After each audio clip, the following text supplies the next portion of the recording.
Governor Greg Abbott has signed more than 1,000 bills, but the Legislative Reference Library says he's also killed 77 of them. And in several of his veto proclamations, Governor Abbott wrote that the bills were simply not as important as cutting property taxes. The House and Senate disagree on property tax relief. The governor supports the House version, but Lieutenant Governor Dan Patrick, who leads the Senate, isn't budging. This has been a very blunt instrument.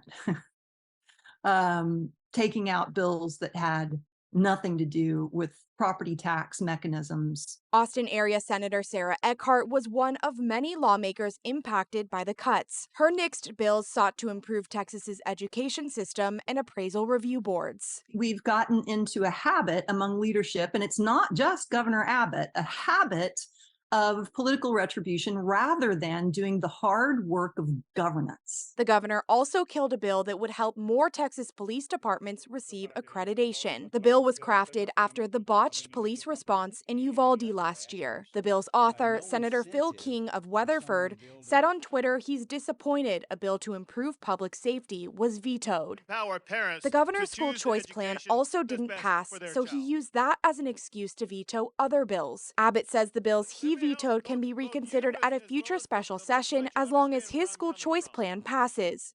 The current special session is focused on cutting property taxes, while the governor says he'll call another one later this year to tackle school choice. He is so determined to fulfill his campaign promises with regard to property tax relief and with regard to school choice that he wants to do anything in his power to bring maximal pressure to bear on the leadership in the state legislature.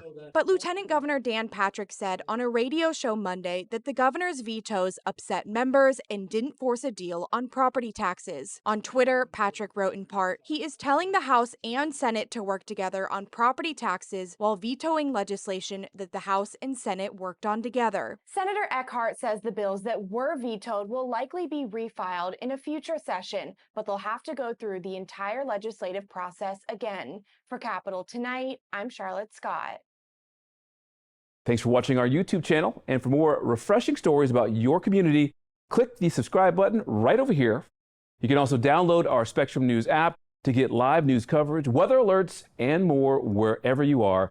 And don't forget to tune in to Channel 55 on Dish and DirecTV for live local reporting every single day. We'll see you then.